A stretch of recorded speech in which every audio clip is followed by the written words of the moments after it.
உண்மையாலுமே இன்னைக்கு பாரதிய ஜனதா கட்சி 2 கரம் கூப்பி மாநில அரசுக்கு ஒரு வேண்டுகோள் வைக்கிறோம். இந்த அலுவலகத்தில் தமிழகத்தினுடைய முக்கியமான புள்ளி, அவருக்கு எந்த விதத்தில் தமிழக அரசோ நாமோ மரியாதை செய்யணுமோ அந்த மரியாதை செய்வதை நாம சரியான கடமையிலிருந்து தவறி இருக்கிறோம். அலுவலகத்தில் பல்லாயிரக்கணக்கான ரசிகர்களும் தொண்டர்களும் வெளியிருக்கிறார். இவர்களுக்கு கேப்டன் விஜயகாந்த் அவர்களுக்கு உள்ளே வந்து அஞ்சலி செலுத்துவதற்கு கூட கஷ்டப்பட்டு மக்கள் வந்து அஞ்சலி செலுத்துறார்.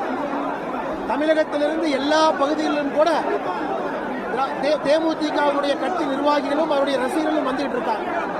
எங்களுடைய வேண்டுகோள், தமிழக அரசு உடனடியாக ராஜாஜி அரங்கத்திற்கு கேப்டன் விஜயகாந்த் அவர்களுடைய உடலை அங்கே எடுத்து சென்று குடும்பத்தினுடைய அனுமதியோடு தமிழகத்திலிருந்து எல்லா பகுதியிலிருந்து வரக்கூடிய தொண்டர்கள் பொதுமக்கள் அஞ்சலி செலுத்துவதற்கு ஏதுவாக அங்கே வைக்க வேண்டும் என்பது எங்களுடைய அன்பார்ந்த வேண்டுகோள்.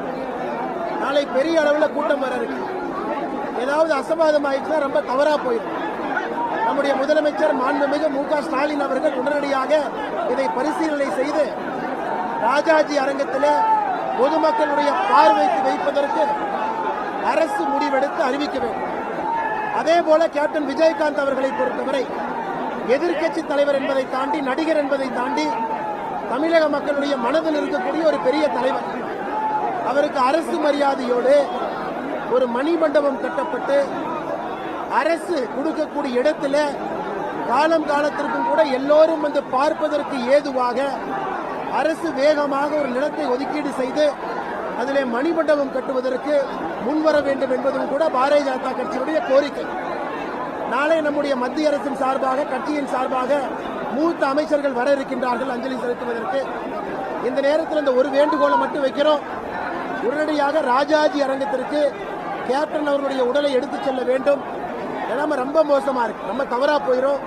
முதலமைச்சர் அவர்கள் இதை கனிவோடு பரிசீலனை செய்து நல்ல முடிவெடுப்பார்கள் என்று நாங்கள் நம்புகின்றோம்.